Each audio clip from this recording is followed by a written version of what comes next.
I really want to touch on just very briefly the current situation and what's on all of our minds, the current Russia-Ukraine conflict, the invasion of Russia into Ukraine.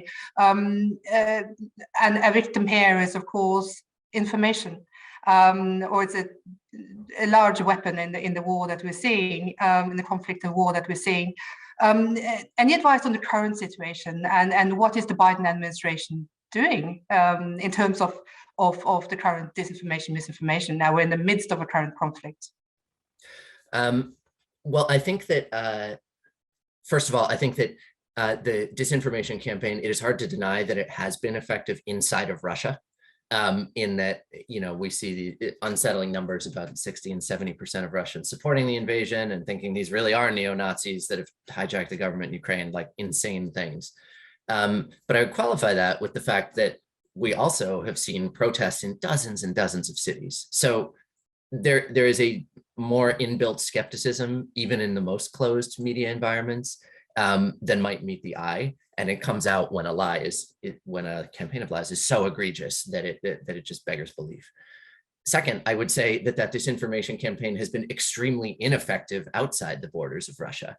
There are exceptions to that, but by and large, I mean, that is why the world has rallied so profoundly against Russia in the vast majority of cases. In terms of the Biden administration, to pat ourselves on the back a little bit, I think that especially in the run-up to the war, there was a very innovative strategy to rampantly leak the things that Russia was planning, including things that fell squarely in the disinformation space. Not leak, but like make public, air the false flag operation that we were confident was coming, or the kinds of narratives that were going to be seeded about what Zelensky was or wasn't, what was really happening in the Donbass region.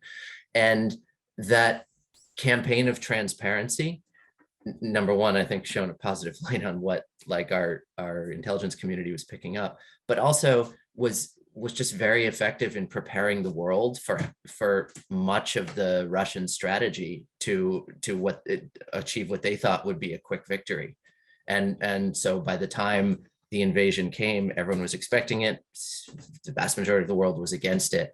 And it kind of reinforced the idea that transparency is a powerful counter to especially the most outlandish forms of disinformation.